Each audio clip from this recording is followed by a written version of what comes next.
Lately, I've been learning to embrace the feeling of being anxious. Anxiety sucks. It sucks. It feels really bad when you're going through it.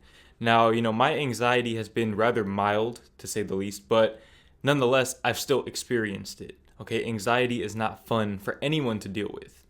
But I feel like, with me personally, I always try to find the best in any situation. I understand that the only reason why we have these negative connotations with anxiety is because it feels bad.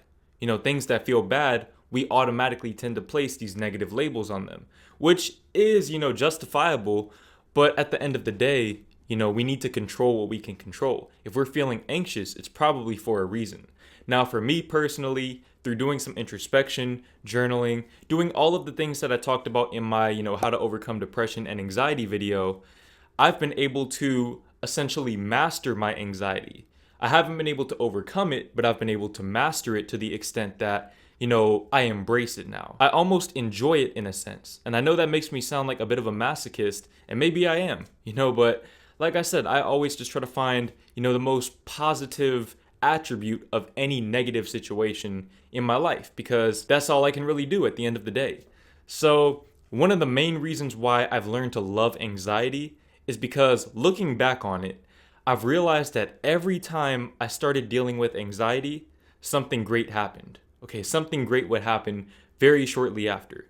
Okay, the two times that I could think about, where I felt anxiety to a high extent were April of 2020 and August of 2020 or September of 2020, around that time.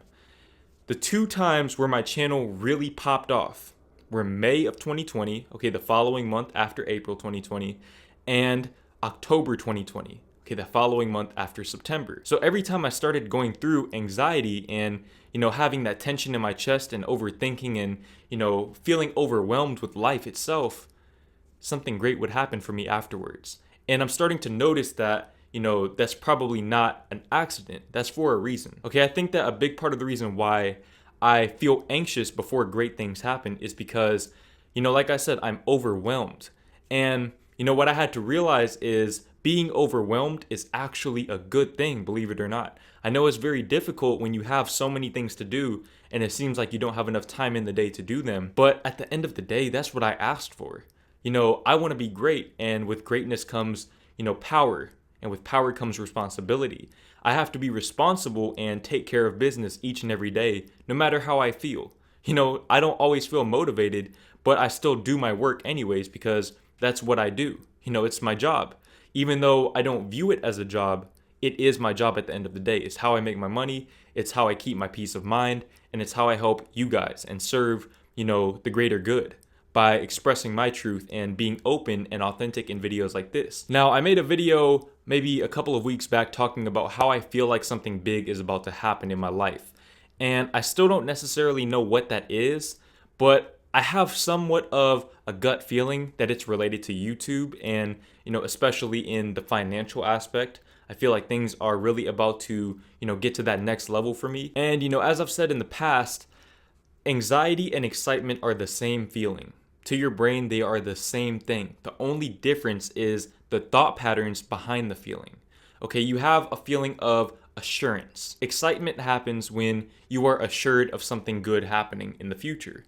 Anxiety happens when you are assured of something bad happening in the future. If I'm feeling anxious, that means that deep down somewhere, I'm excited about the future. It's just that I'm having trouble putting the pieces together in my mind of how the future is going to come about. But at the end of the day, it's not my job to control that. It's my job to serve as a vessel for greatness and expansion. And the only way for me to do that is to embrace my feelings, because by embracing my feelings, that allows me to grow. You see, what I've realized is that anxiety is resistance. Okay, it occurs when my inner reality is outgrowing my outer reality. When I feel like a millionaire, but I look in my bank account and I don't see $1 million. Okay, it creates resistance within me because, it doesn't match. Things don't match up. The world that I live in my head is a lot different than the world that I actually live in. But the truth of the matter is that the world that you live in your head is your actual world. That's the world that you live in because that world shapes your perception of life and of yourself. So if I feel successful, it doesn't matter what's going on in my outer reality. It doesn't matter that I still live with my parents. None of that stuff matters because I know that I'm successful right now where I am. And, getting more money, getting more subscribers, that may make me more successful, but at the end of the day, success is found in the here and now. Okay, success is being confident in where you are. And I am very confident in where I am right now. I'm very confident in, the journey to get to where I am because I realized that, the resistance that I had to deal with, that's what made me the person that I needed to become to get to where I am right now and to enjoy my life in the way that I'm able to right now. Everyone wants to achieve great things in life, but not everyone believes that they're capable of doing it.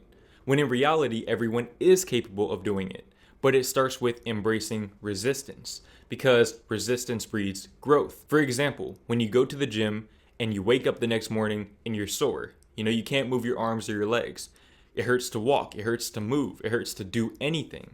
You know that you're getting stronger. That's your body growing and expanding so that you can take on bigger loads, so that you can take on more responsibility and have more power. It works the same way with your mind, except it's mental power.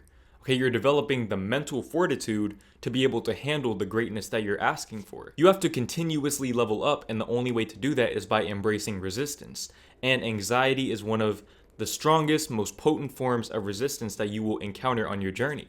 Especially if you're going through a spiritual awakening, if you're developing spiritually, a lot of your inner world is not going to match your outer world. It can be a very isolating experience, but at the end of the day, that's part of the resistance. That's part of you growing and becoming more secure within yourself. Resistance breeds growth. Growth breeds expansion. You have to be willing to grow and expand into the person that you need to become to accommodate great things. You have to make room for great things. That's what it means to be in receiving mode for greatness, for all of the best things out of life, whether that's money or love or success or anything in between that.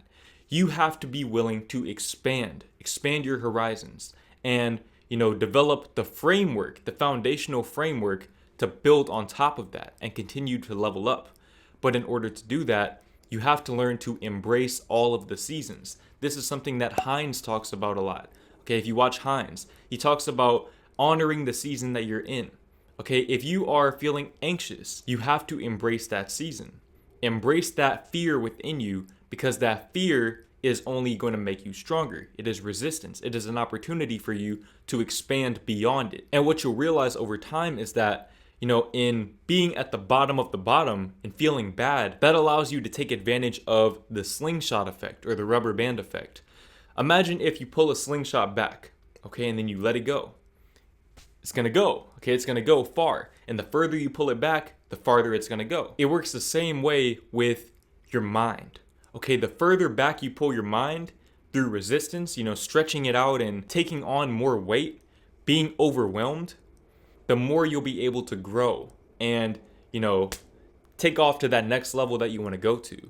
And if you're watching my videos, I know you want to get to that next level.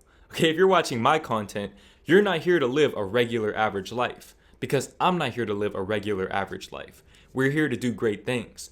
But great people deal with the most resistance out of anyone. One of the reasons why the law of attraction, scares off a lot of people is not because of the power that they have. It's the responsibility that comes with that power that scares people off. And that's why they'd rather have decisions made for them, through religion or whatever they believe in. And I'm not saying that religion is wrong. I'm not saying that you're wrong for believing in that.